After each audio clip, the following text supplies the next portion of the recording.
Bluegrass Mountain home.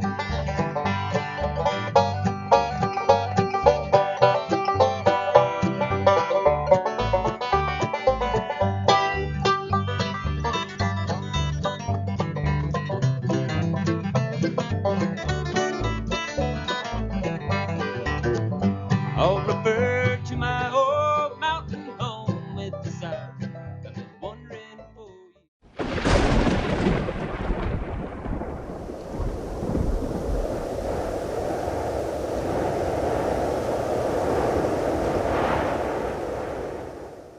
Welcome to This is Bluegrass. Good afternoon on this Saturday, May 30th, 2026. Everybody applause. Yay.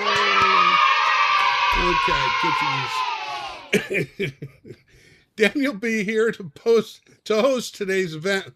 G4V Cav Arts is proud to bring this event featuring our very own cyber chapter. Oops, hang on, let me move my page a little bit. All right, G4V cyber instructor and instrument builder Danny Smith. Say hi, Danny. Hello. All right, Danny's a retired Army Master Sergeant, has graduated a few veterans from the G4V cyber chapter program. Also, Danny is a builder and a tinkerer. He loves playing with the crafts. He's built his own mandolins, guitars, and dobro, which is beautiful, Danny. I love that thing. And he's also tinkering with a forge now. And so and about to build a Telecaster. Yeah, and working on a telly. He's going to go to the dark side. The dark side. So Dan is one of our Renaissance men in our great community here. So Danny's also got a YouTube channel, and that's Danny Smith Music, right? That's it. At YouTube. Okay, so today Danny's going to feature Blue Ridge Cabin Home. It's one of the ultimate essential standards in bluegrass music. And I'm going to let Danny say the rest about this. And proceed with yourself, Mr. Smith, please. All right, everybody. Well, so I'm going to unpin you, Daniel, so that I can... All done. I got you. I gotta unpin you from mine so I can. There we go. All right. Okay. So, Blue Ridge Cabin Home. Blue Ridge Cabin Home was actually a song written by Lester Flatt and Earl Scruggs' spouses before the band before they were married, and Lester Flatt and Earl Scruggs put the music to it and turned it into a bluegrass standard. And I mean, when I say a bluegrass standard, that is probably one, other than some Bill Monroe songs, Blue Ridge Cabin Home is probably an essential bluegrass standard. It's been recorded by Tony Rice. If you look on YouTube and you type in Blue Ridge Cabin Home, Tony Rice's solo is the most transcribed solo in bluegrass, in my opinion, from what I've seen online.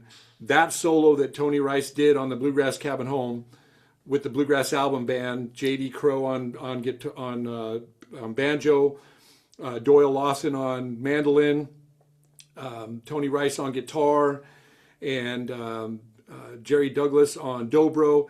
I mean, this was the bluegrass band, and so they recorded Blue Ridge Cabin Home, and looking at all of the ranges of the recordings, most of them were recorded in B flat. We're gonna learn it in the key of G, and you could play it in G, A, B flat, B. You can even play it in C out of the G position with your capo up to the 5th fret.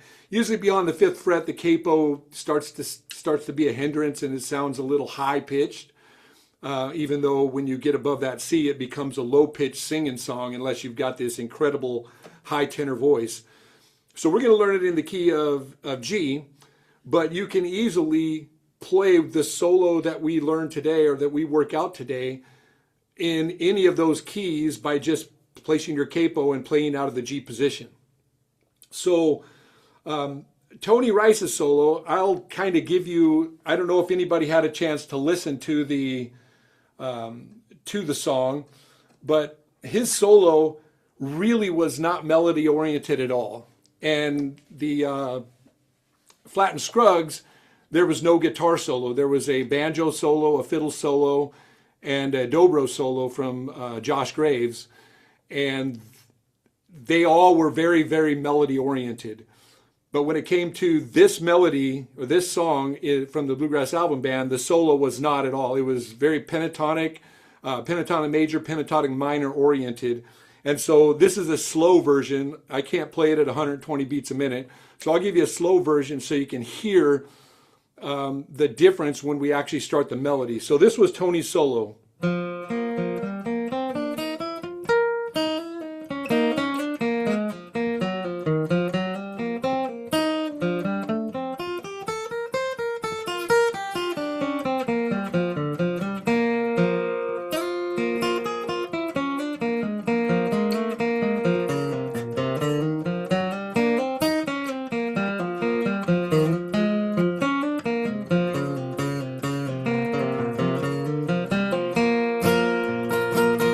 So that was Tony's solo, nearly note for note.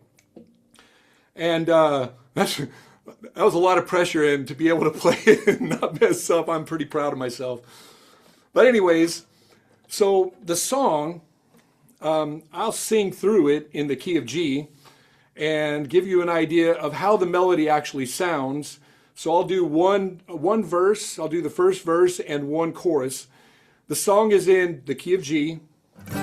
The chords are G, C, D, and back to G.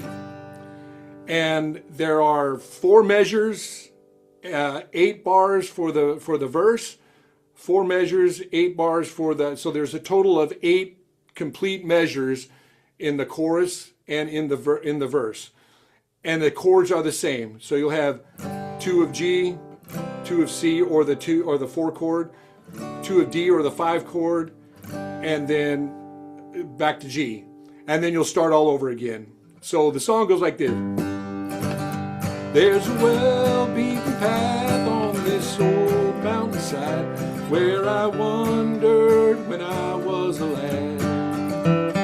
And I wandered alone to the place I call home in those Blue Ridge hills far away. Oh, I love those hills of old Virginia. From those Blue Ridge hills I did roam. When I die, won't you bury me on the mountain far away in my Blue Ridge mountain home?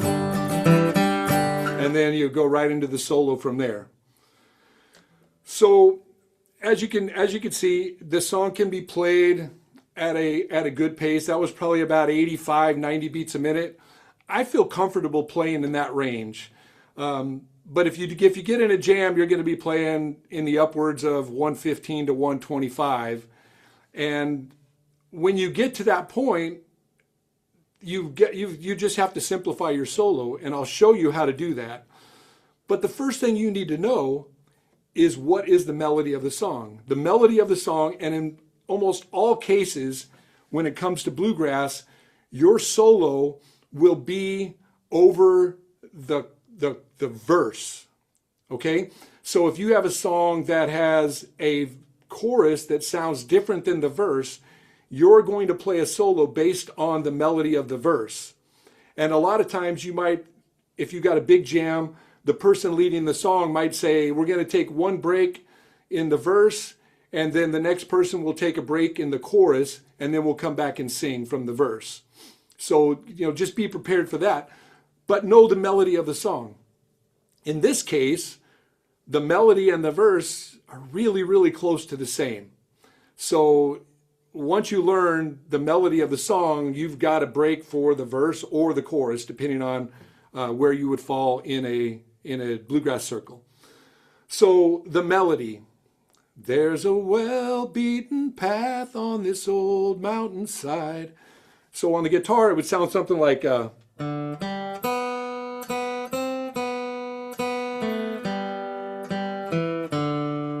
And that's right out of the G major scale. And it could also be out of the E pentatonic minor, because you got that C note in there. But we're going to go right out of the major scale. Down, right down that would be D, G, and that would be the open B. And so, beaten path on the old mountainside. Really simple melody.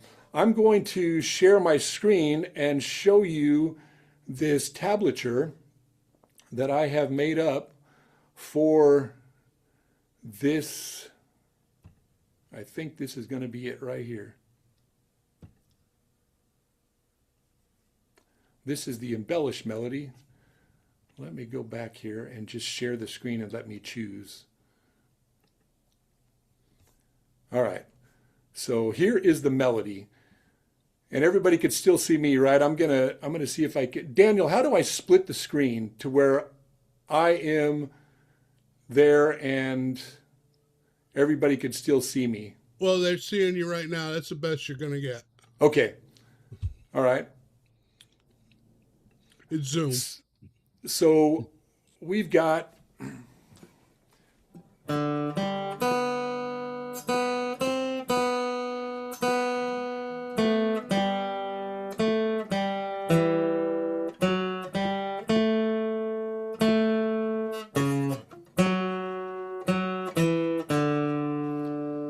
got to pause. So everybody understands this tab and these notes. So we got some eighth notes right here. We've got a quarter note right here. We've got some eighth notes right here and a quarter note here. And so it's a really simple breakdown. Now understand, when you play your eighth notes, normally you would play an alternate picking here. But because we're doing this fairly slow, I'm just going down, down, down. But normally you would pick it.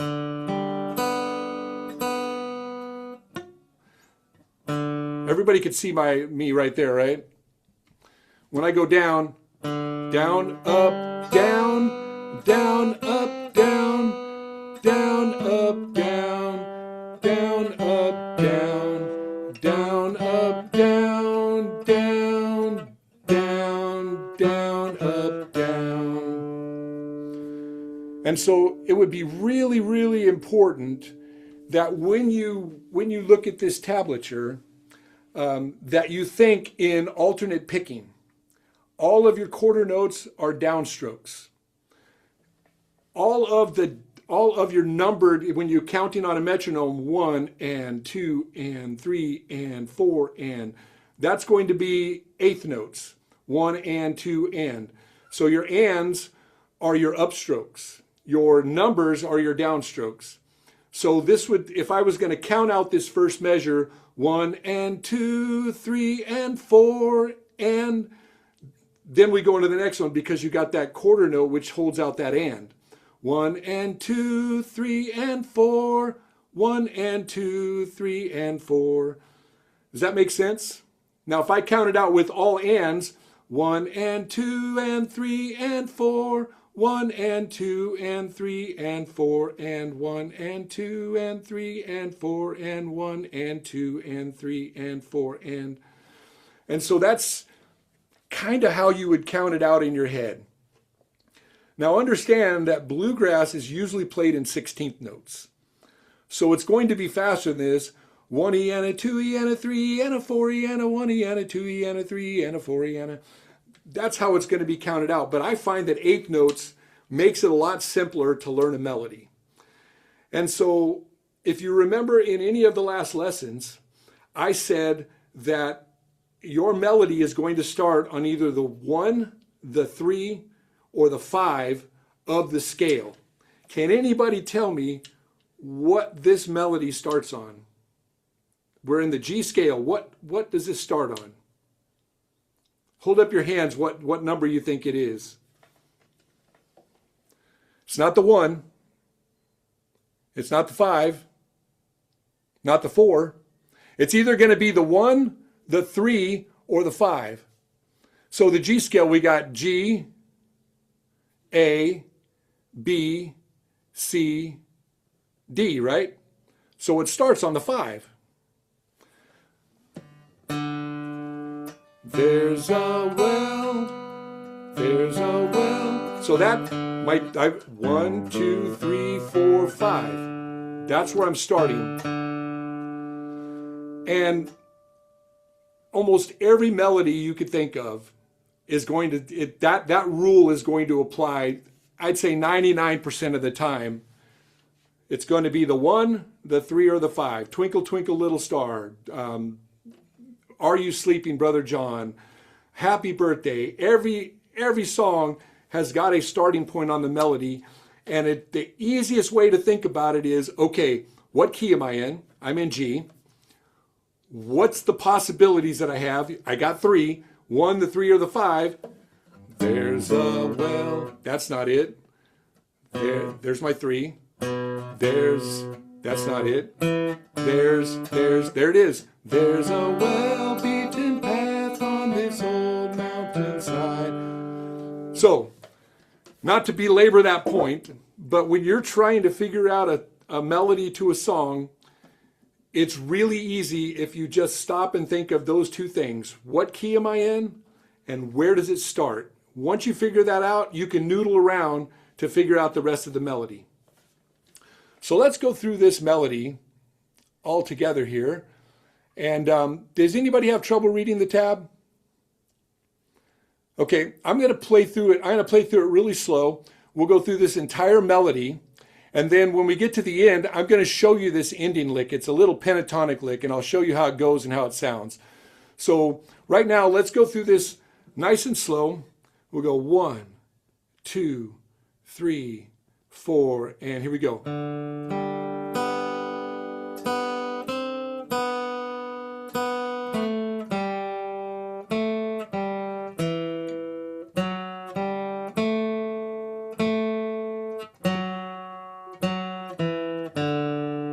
2, 3.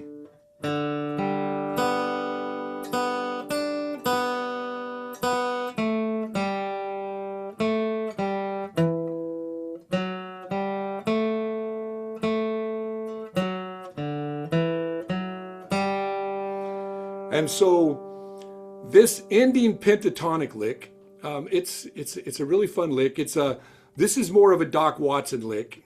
Tony used it a little bit, but it's a really good Doc Watson lick, and it goes like this. And it's a G run-ish kind of thing. You can lengthen this.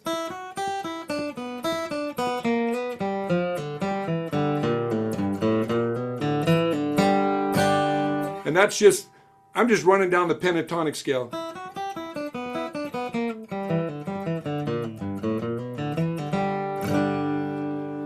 And so I'm literally playing the G pentatonic scale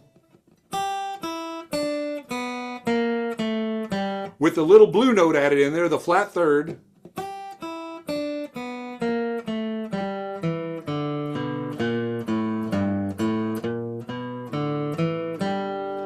That would be your blues scale, your pentatonic scale with a flattened third. It's just that blue note. And then I'm starting it with this. This would be the 7. But in this case, because we just need one measure, it's just a simple. Now there I went from the third up instead of the third down. So we got 1, 2, 3, 4, 5, 6, 7, 1, 2, 3, 2, 3, 4, 5, 4, 3. There's my flatted third. So I'm going my flatted third up or my flatted third down. And so all I'm doing is I'm taking this. There's my two. And I'm just flattening that flatted third to my two, or my flatted third up to my, that would be my third. And so when you're playing a flatted third, you're either going to go one direction. You don't want to go, you're either going to use the flatted third up or the flatted third down. And in this case, we're using the flatted third up and into that open G. So, and that's just my Indian lick. It'd be the same as, fills that same one measure of time. And so when we're playing our song,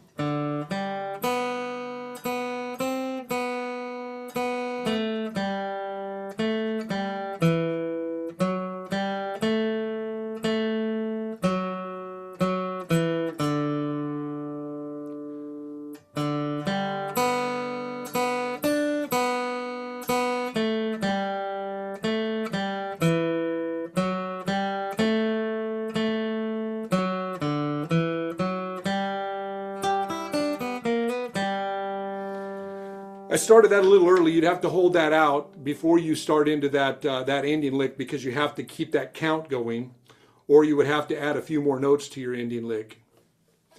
All right, any questions on this melody? Does everybody feel comfortable with the melody? So when we have the melody and we understand what our melody is, I wish I could get rid of this thing right here. There it is. I'm going to move this down here. Sorry, guys. Let's see. There we go. All right.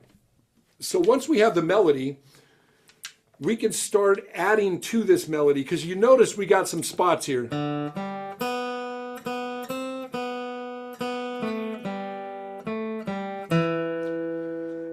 But we got a little bit of space because we've got some quarter notes.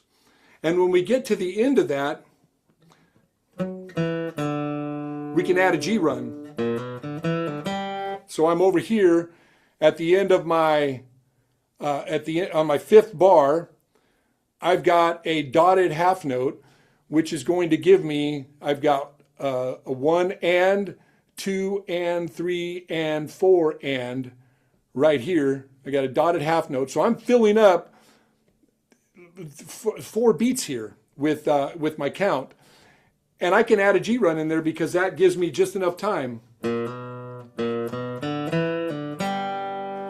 So we're going to go all the way this melody until we get to here, and then we're just going to play a G run. Does everybody remember the G run? Anybody not remember the G run? Okay, so I'm going to show you the G run.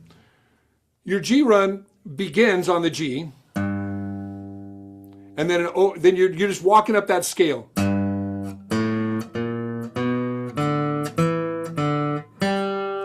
That would be all of the notes in a G run. One full measure, all right? So it's a 1, 2, flat 3, 3, 4. Actually, it wouldn't be, it would be a 5, 6, 1. Because it's based on the pentatonic scale, and in the pentatonic scale, we don't have a 4 and we don't have a 7. So we got a 1, a flat 3, or 1, a 2, a flat 3, a 3, a 5, a 6, and a 1. Those are the notes of the G run. But you notice here, we've already got 3 notes into this G run. So I've got to take off 1, 2, and I got to start on my 3rd note to get that G run in there. So I'm going to start right there. Let's go. I'm going to play through this last little bar here, bar 4.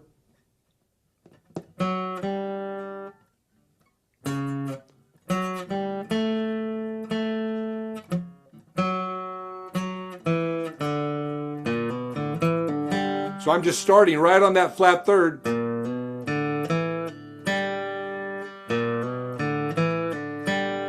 Flat third, third, 5, 6, pull off, and then open G string. That brings me right back to my key. Does that make sense, everybody? So let's play through this first part of the break up to 5, and then we'll add a G run on that. So it goes like this.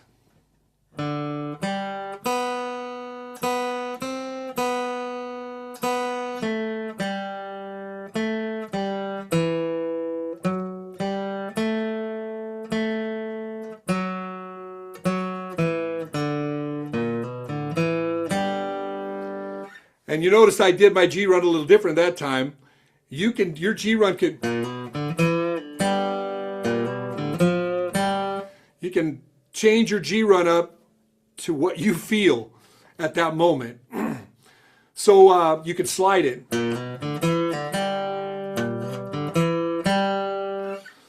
All right. So when we get to you notice when I started that, I let my dotted half note hit. And then I started right in there, and I held that out instead of pulling it off. And it just depends on how you feel at the time you're going through. There's no real set, this is the G run. You need to know the notes of the G run and where you can play around with that. You can make the G run sound a little more, add a little more tension to it by adding that 4. Or that would be the flatted 7. Or you can go up to the 4 and take the tension away from that 7. There's a lot of things you can do with these so few notes. You don't need to have a whole ton of notes. And speaking of a whole ton of notes, we're about ready to show some embellishments that you can make using your major scale. And I'm going to go over here because I think that last line is really going to be redundant to go over that again because we've covered the melody. And everything that we play in that second half is exactly what we played in the first half, except for you'll notice that I went up to that D when I did that well-beaten path.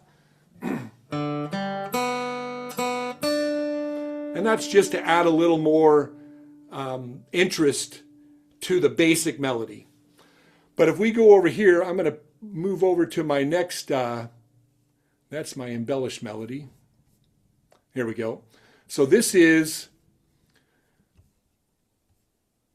I'm going to move this down for just a second. So this is a melody embellished. And we're going to use that same area of the scale. But I'm going to, you notice I'm starting early. When I actually start, I'm starting on that B note. So I'm not starting on my melody note. But when I do my intro to it, I'm starting on the I'm starting on 4. 1 and 2 and 3 and 4 and then I'm coming in. 1 and 2 and 3 and. So I'm starting early in the solo. And the way that would work out if I was singing it, let's see. Oh, I love those hills of old Virginia. From those Blue Ridge hills I did roam. When I die, won't you bury me on the mountain, far away in my Blue Ridge mountain home. And then I'm starting right after my G run. That G run sets me up to.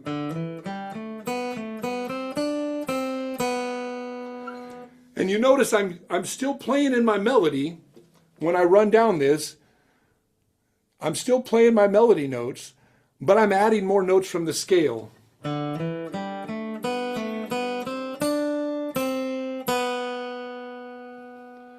And you can add different notes, but I'm just giving you an idea of what can be, what's possible.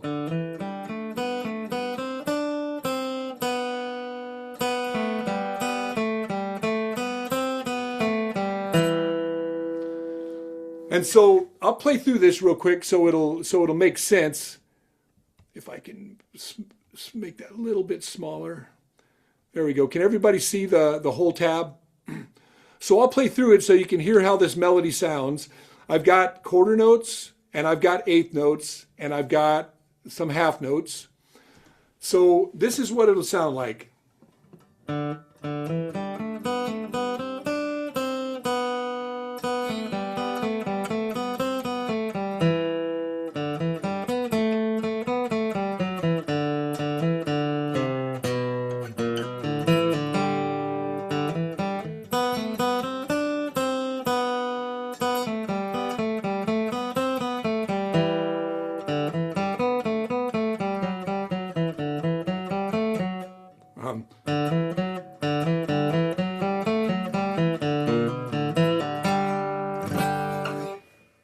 And so that is a very notey version of the melody. I call it an embellished melody because all I'm doing is the embellishments that I'm adding are more notes in the scale.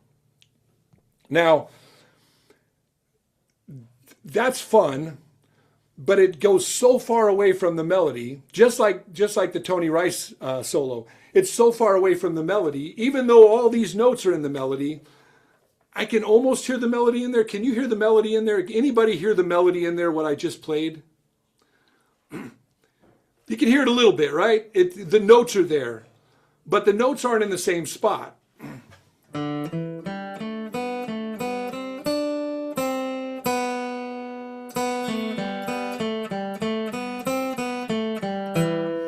And that's where there I'm in the D.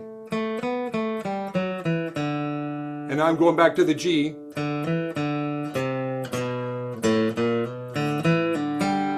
And now I'm back to starting at the second part of the verse. And I'm playing the same thing through. Me personally, when I want to put together a solo, I want to start adding things like slides. Because this note, that B note, where else can you find that on the neck in this first position? It's that fourth fret right there of the G string, right? That's a B note also. So if I'm still getting that same note.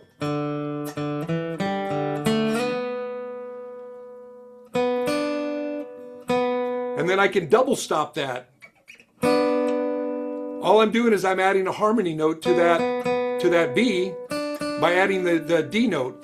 What are the notes of my G chord? There's 3 of them. I got a G, a B, and a D, right? So I'm basically playing 2 parts of my G chord when I play that double stop.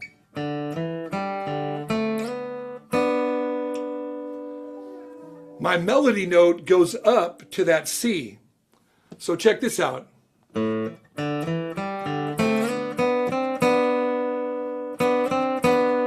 I got that hammer on and I hit my melody note. So I tab this out as a melody-based solo. This is something like I would do. And I even put on there, I'm using double stops. You can see that. I'm using some hammer-ons and pull-offs right here. I'm using some cross-picking. Does anybody know what cross-picking is? So in bluegrass, there's 3 ways to do it. There's the strict alternate picking. That's the way I do it. Tony Rice did down, down, up. And then there's up, up, down, which would be a reverse roll like a banjo picker would do. So when I play a cross pick, I'm going, let me get the right chord.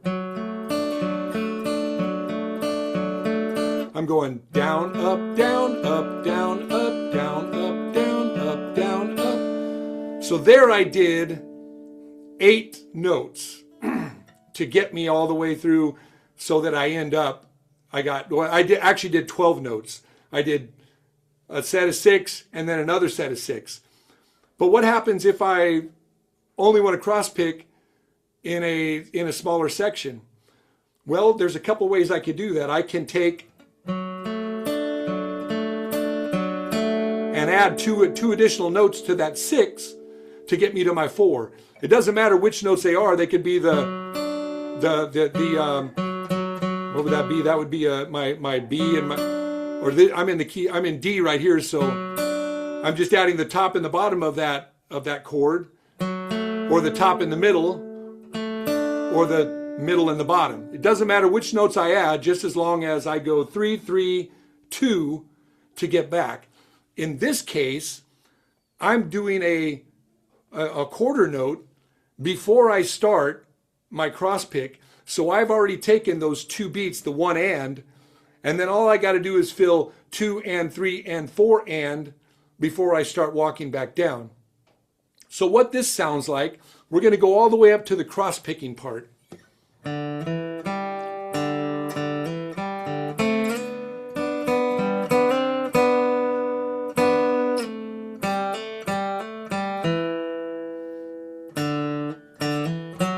I'm lost here. Hold on a second.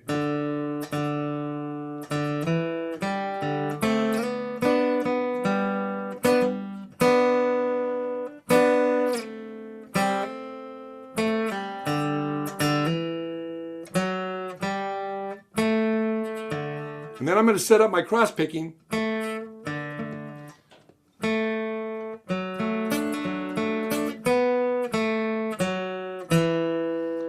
Does that make sense? Anybody have any questions where we're at so far? So I'm going to show you through this solo. We're going to walk through some of the aspects of, yeah, what you got, Paris? Go ahead and unmute. I'm going to try to go ahead, Paris. So, big picture. Yep. This feels like you're really showing us how we could construct our own solos. What are some of the techniques of constructing a solo where you've got space in the song, where you can add notes and stuff like that? Is that what this really is? Exactly. Okay. And I'm going to give you, so I'm giving you 2 options for solos. I'm giving you that embellished melody solo. Right. And then I'm giving you this melody-based solo. And then I'm going to show you how I would pick it out, how I would, if I was in a song, if I was in a jam, I'm going to, and I didn't tab this out because I'm just going to try to make something up as we go when we get closer to the end, to give you an idea what my brain would think about when we're playing through something. And it would be my knowledge of some licks that I know and when I could put them in. Great. And so this right here, you could use all of these techniques, or you could just use one of them. You could do melody and then add a double stop, melody, add a hammer on a pull off, melody, add a G lick. And so this just gives you a palette from which to choose to put together your own solo. And then what it also does is it starts your mind thinking, okay, I can do this, and I don't have to, this song isn't the only one that I can do this on. I can take these same concepts, especially in bluegrass, because a lot of the bluegrass songs have the same chord structures. And if there is a little bit of a difference, it's just a matter of taking this 1-bar lick and turning it into a half-bar lick, or taking this 2-bar lick and turning it into a 1-bar lick. So yeah, this is just giving you that palette from which to start to build your own ideas. Does that make sense? It does. Now, once you've got these ideas and techniques, let's say, just say for purposes of argument that I work my fanny off and I have a lot of these techniques and so forth that I can do on the fly, so to speak. That's when you can actually start to just kind of, oh, I'm going to throw one in here, or I'm going to throw one in there, and just kind of pick and choose and kind of make it up as you go. Is that what you're saying? Yeah. In other words, it isn't just like going home and figuring out a nice solo to play, memorizing the solo, and then you go to the gig and you just play that exact memorized solo. It's more like I like your word palette. It's more like a palette of these little mini licks, mini techniques almost of Right. embellishing this. That's exactly right, and it was very, very eloquently spoken. That's exactly what the point that I want to get. You're learning these techniques, and there's many, many more. You know, of things that you can do that can work in a specific situation. Right. Okay. So yeah, I hope that answered your question. It did. That was great. Thank you. All right, so I'll play through this solo here.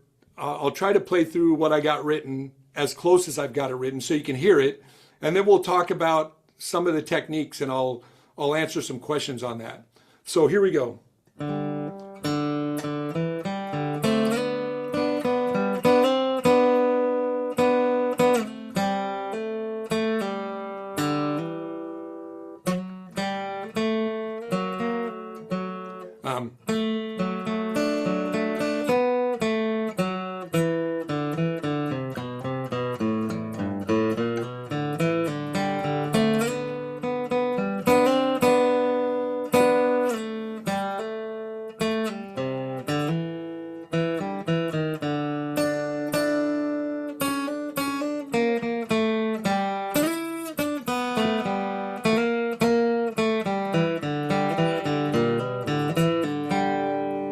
That was that last bit right there, with just a little G lick. And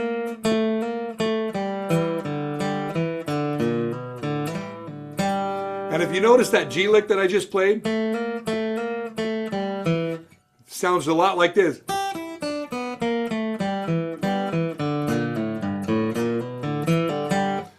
It's all in that same area of the pentatonic. If you wanted to have minor pentatonic,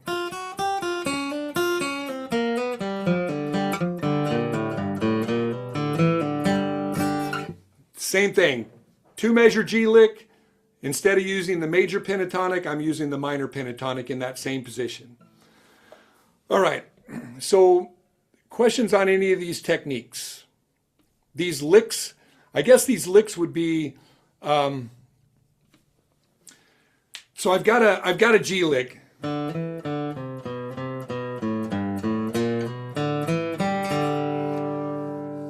all that is, it's a walk down of my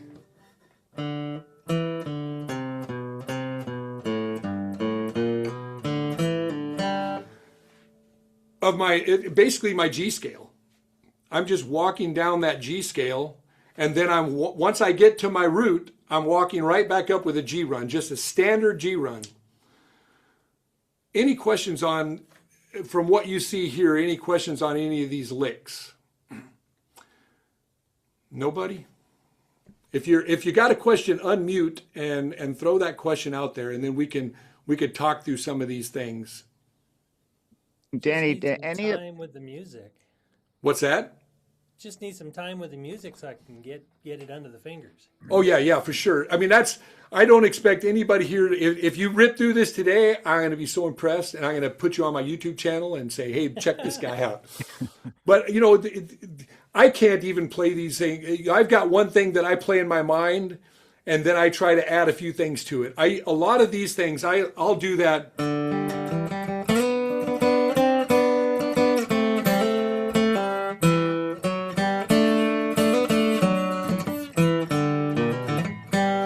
And you know, so that was a pretty simple variation of what I just did there.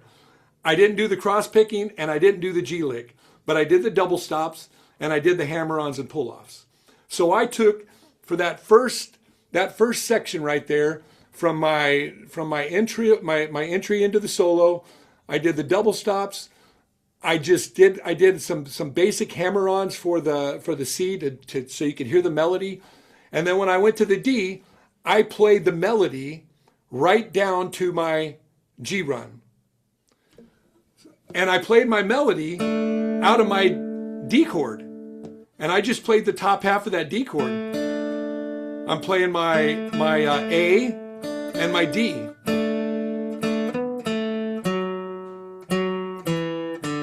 And that's right out of the D scale. I'm just playing out of that chord, and I'm using the notes of the D scale, and there's a lot of that is in common with the G scale as well. All those notes that I played are the G scale, but I thought of them out of the D scale because I was playing from that D chord. Does that make sense? But that note, that's in my G. That's my F sharp. And then, so I played right down my G scale, or in the way I was thinking was my D scale, right down to the G, and did my G lick. And so you could take these simple things and put them in based on, I can't cross pick at 120 beats a minute, so I'm not going to play a cross picking lick. I'm going to play a hammer on, because I could play that at 115, 120 beats a minute. Anything that's really notey, I'm not going to play it. So any questions on this so far? No questions. Man, you guys are... I was going to ask about Why don't cross-picking you and economy picking. unshare for a minute, Danny? What's that? Can you unshare for a minute? And I can, yeah, absolutely. There we go. There we are. What were we going to say, Gene? Go ahead. Difference in cross-pick and economy picking, but it brings up the other point. These are so much better than live, because I can play you back at 50% speed or 25, whatever. Right, but anyways, right. Thanks for doing these. That was really cool, or is really cool. So economy picking versus cross-picking. So I don't know much about economy picking, because that's more of a rock realm. But you don't see a lot of economy picking in bluegrass. What you're going to see in bluegrass is you're going to have, you look at just about anybody out there. There's this I got to tell you this really funny joke that I heard from Kenny Smith. Kenny Smith is, I don't know if anybody knows who Kenny Smith is. He's Kenny and Amanda Smith band, but he played with the Lonesome River Band back in their bluegrass heyday, and he's a phenomenal guitarist.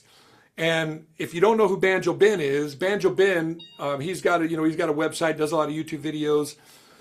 He had Kenny at one of his camps, and they were talking about economy picking, because Kenny Smith uses economy picking to a sense. He doesn't do strict alternate picking.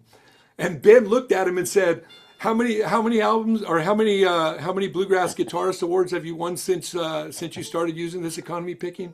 And Kenny looked at him and said, none. He said, I think that's your problem, Kenny. So, the alternate picking, it is so important to really focus on that alternate picking, because when you start playing at speed, when you start getting up to 130, 140 beats a minute, I don't know if I'll ever get to there, but I know if I try to play something at 80 beats a minute, 90 beats a minute, and I don't use strict up and down picking, and my pick stroke gets off, I am not going to be able to keep up with the speed, and I'm not going to be able to get to the note I need to. It really makes a lot of sense, and the alternate picking should never change. If you do a hammer on, I'm going to give you an example. Okay. Watch my pick hand as I play through. I'm just going to play this this thing that we just did. I'm going to play that lick all the way down, and I'm going to my alternate picking never stops, even though I don't hit the string when I do a pull off. So it looks like this. Watch my picking. I'll do it slow. Okay.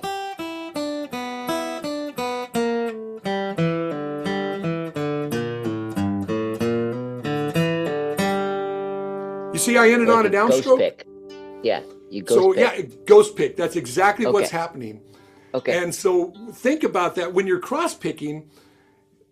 You're just employing that alternate picking. Now, I'm not saying you have to do alternate picking. You can do, in a cross picking situation, Tony would do something like this. He would go down, down, up. I can't do it, but that I could do.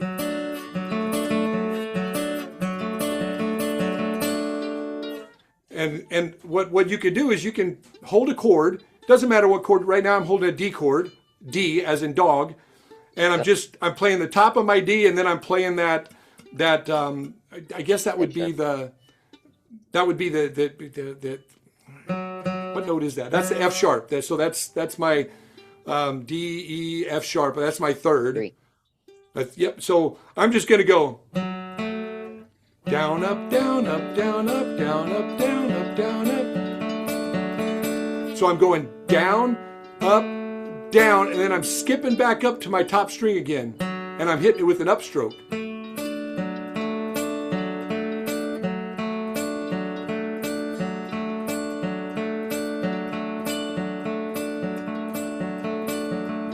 And you can get that with your metronome. Get your metronome going at, I like to put my metronome at like 120 and then count, but I'm not playing that fast. I'm counting, instead of counting, so I'm basically playing at, if I'm doing 120, I'm playing it at 60. So I'm doing one, and my ands are on the beat. My ands aren't on the beat. Does that make sense? Yeah. I could show you, let me pull up the metronome here real quick so you can hear what I'm actually talking about when I say this.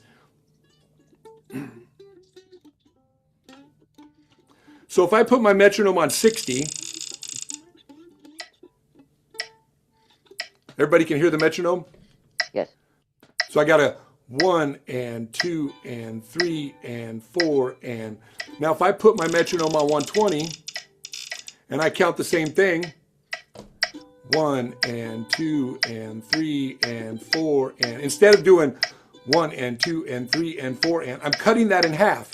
So I put my metronome on 60 or on 120 and I play a pick stroke on every beat. So it sounds like this.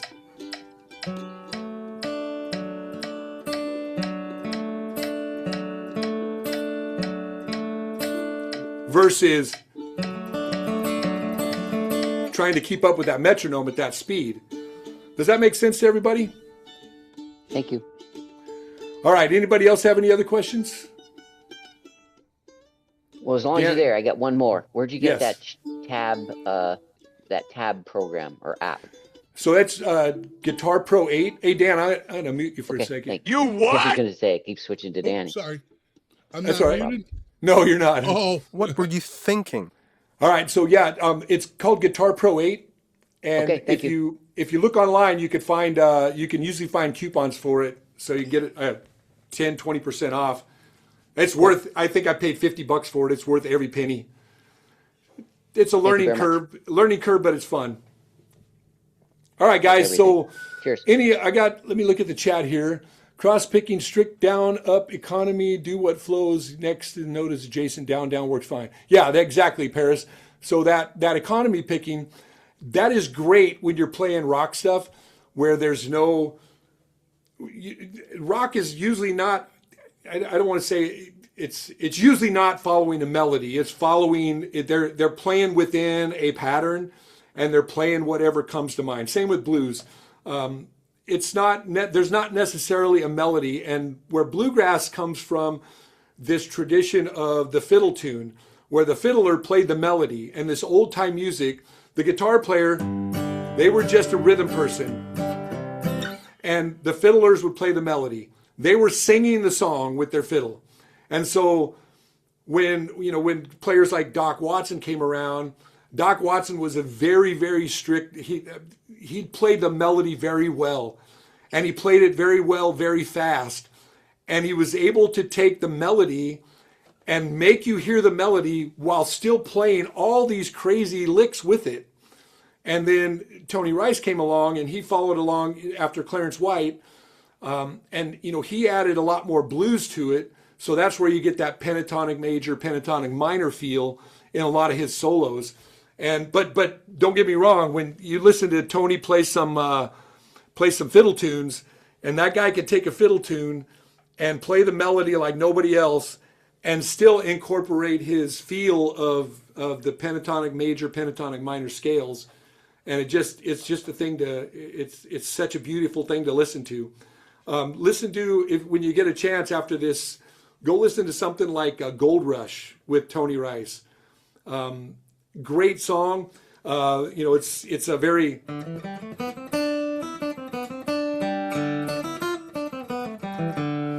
just a great song.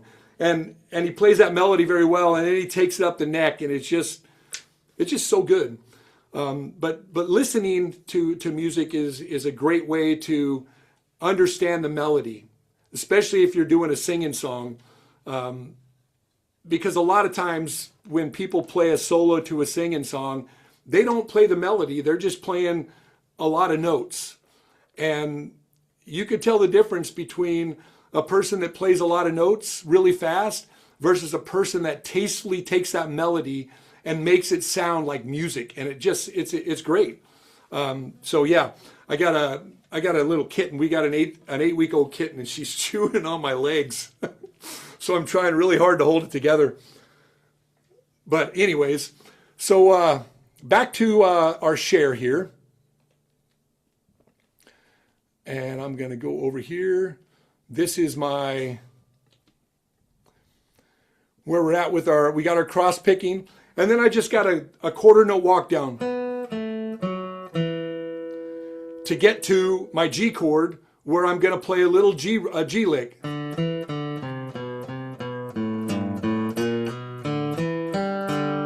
And now I'm right back where I started.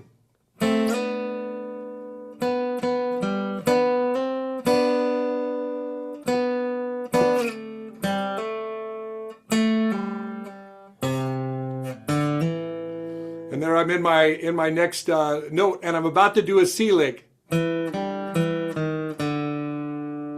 So I'm walking down that little C lick. So that is the backwards half of my G run with my, that backwards half of my G run with my C chord. So I'm playing a C run. I'm just taking that and taking it backwards to that open D note because I'm going to the D chord. So I hit that D on my D chord, and then I'm just going to do a little D lick. And then and now I'm going to set myself up to get into the G.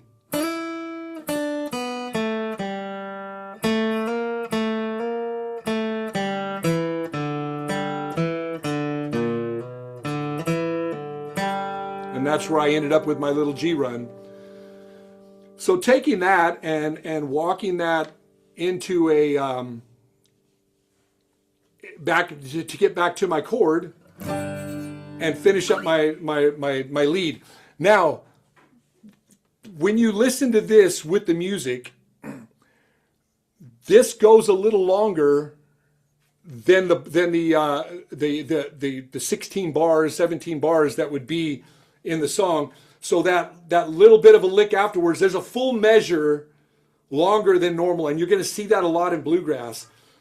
They'll end that with a G run or a little lick, and then they'll finish out a verse before or a measure before they start back into singing.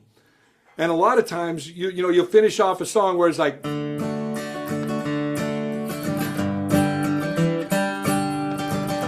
And then they'll start singing. So I did a full measure. And this little extra bit is getting into that full extra measure. And I know this because I was playing it with Strum Machine, and I was playing it with just the melody verse and not the solo section that I created. And when I finished my G run, I was already halfway through the first part of the next verse. So I'm already behind. So I have a program. It's called Strum Machine, and everybody could see this Strum Machine, right? So this is your song. This is Blue Ridge Cabin Home, and that's what you would sing on the verse and chorus. And you got 2 of G, 2 of C, 2 of D, 2 of G, 2 of G, 2 of C, 2 of D, 2 of G. Now the solo has got one extra measure. And that one extra measure, that's going to be bar 17 of that 16 bars. And so if you look on that, on this, I've got a 17 here. This is where that extra length comes in. Does that make sense? And so this is more along the lines of what a solo would actually be versus this one that is strictly 16 bars. All right? So that gives you an idea of how this is going to lay out in a bluegrass perspective. You're going to be seeing the 16 bars, but they're gonna give you leeway. If you go just a little bit longer, I guarantee you the band is going to be.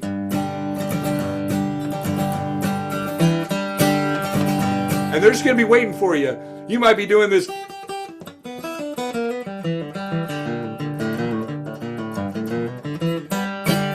And they're just going to wait for you. And that's what I love about bluegrass is it's very organic, and you could sit down with a group of people who play bluegrass, and you could play with them like you were a seasoned band. This is no joke. If you've never been to a bluegrass jam, you could sit down with people that you've never met before, and you could say, let's play Blue Ridge Cabin Home in the key of G, and they'll play it with you, and you'll think you've been in this band for 30 years. And that's what is so great about it. It's unbelievable. If I challenge any of you, if you're anywhere close to a bluegrass jam, go watch one. And just stand on the outside and watch these people. They'll be in a circle. They're people they've never met before. And you'll have a bass player. You'll have a banjo player, maybe a couple banjo players, a couple fiddle players, a couple mandolin players, a couple guitar players. And everybody will take turns playing a solo. You might play a song like Blue Ridge Cabin Home. And if you got 15 people in your group, and you'll sing a verse, and if there's 3 verses in the song, you got 15 people, and 10 of them want to take a lead. Through every solo, at least 2 people are going to take a break, and you might play this. You're just playing that rhythm the whole time, and then when it comes to you, you got your 0.1% of this song that you get to play a solo in. So when we go back and look at the very beginning of this bluegrass series, the rhythm guitar is very, very important. So I don't want to lose sight of that. But understanding how to make a solo, I think, is such a key thing to know. All right. Any other questions before I show you? What I'm going to do is I'm going to show you how I would play it at a tempo, say 100 beats a minute, and I'll use the strum machine, and I'll see if I can get it to work. And I'll play it pretty quietly, just so you can get an idea of how I would play through something off the top of my head. I've got ideas that I would want to use, but they might be too fast for me, like something like this.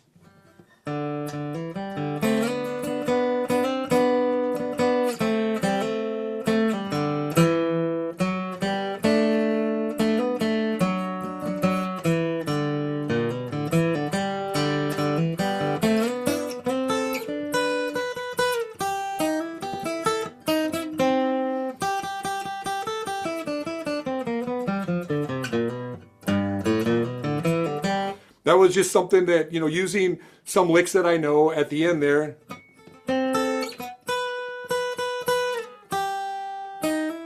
That's a little Doc Watson lick. And then just a walk down of that D pentatonic. And now I'm in the G pentatonic.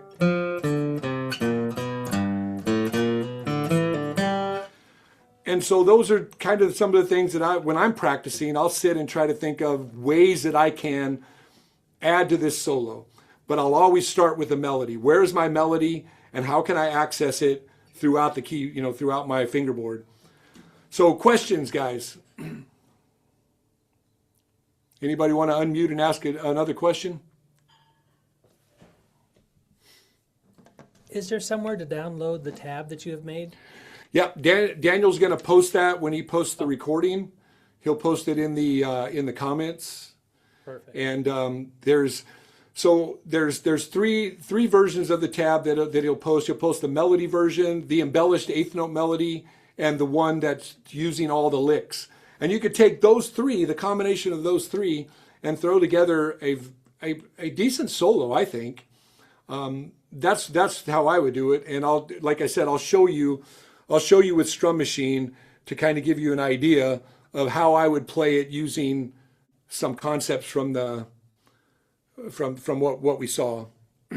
Any other questions? Man, you guys are just so easy. Make it so easy for me. All right, so I'll try to play through something on Strum Machine. I'm going to try to get my microphone so that you can hear the Strum Machine versus my guitar. Can you hear that? Coming through pretty good, and with my guitar.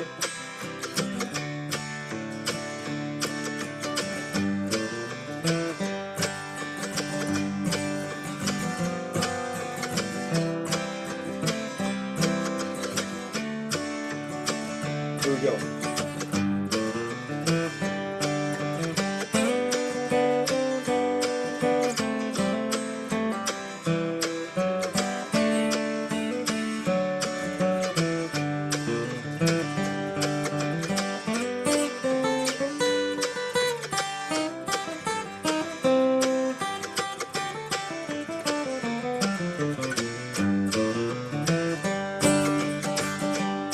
So that's just a kind of a basic playthrough. That was at 80 beats a minute, so I felt comfortable going up and doing the little lick.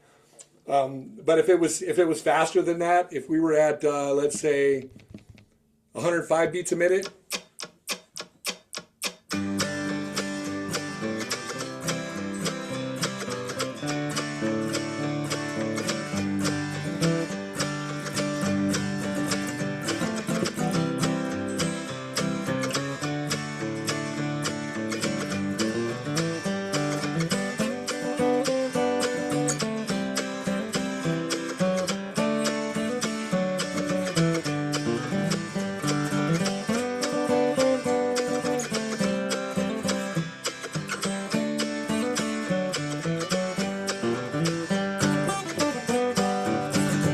something like that. You know, it gets a little uncomfortable, and you can see the tension building up. And I'm working on that speed. That's great. So I'd like to, Daniel, do I have time to share some of these speed things that we were talking about earlier? You there, Daniel? Uh-oh. If you can make it 10 minutes. Easily. I can make it in 5 minutes. So I've been doing some, and you can use some of the things on this, but the scales are the easiest way to do this. Speed bursts. Take a song, learn a fiddle tune. There's a fiddle tune.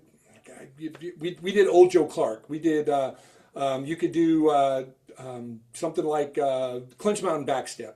Just anything. You could take a lick, and I've been using these drum tracks that I sent last week. I think I sent a link to it last month, and these drum tracks that play these brush strokes, like almost like a train beat, and or a metronome. You can use your metronome, and you set your metronome at, find your comfortable speed. If I could play a lick like, or let's just do a 5-note pattern.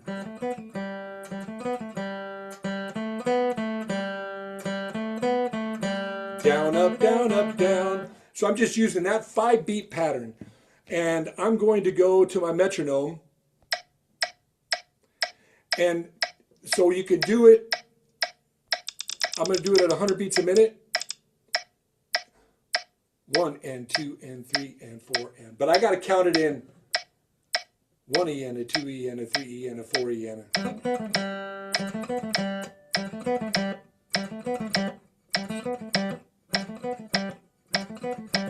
And so I'm just using these little things as a speed burst.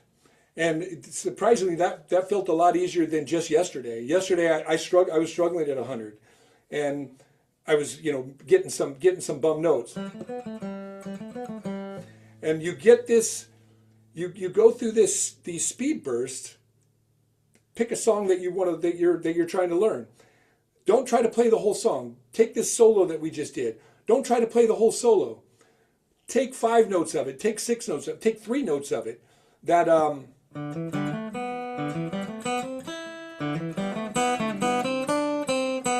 embellished one that we did. And just take 3 of those notes. 3, 4, 5. And then set your metronome at 100.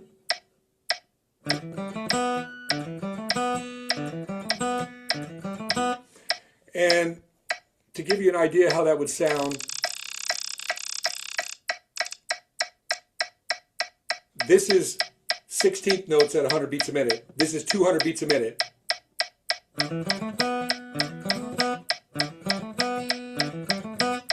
And just take those 5 notes, only play those 5 notes, play it for 5 minutes, and then play the next 5 notes. And then be done with your speed. I usually do it at the end of my practice. I'll whatever I'm practicing, I try to learn a fiddle tune. I was trying to learn that to Gold Rush. That sounds really similar to what we were just playing, did it not? It just adds a few more notes. And because it's in the key of G. And that's where the melody is.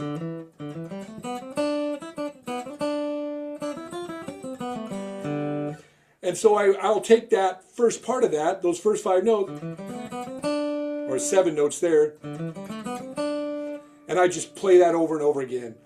At the end of my practice, when I'm not worried about anything else, I'm not thinking what's next, I'm thinking I'm going to play through this, I'm going to get through it 10 times without messing up, and if I don't get through it 10 times without messing up, I got to start over.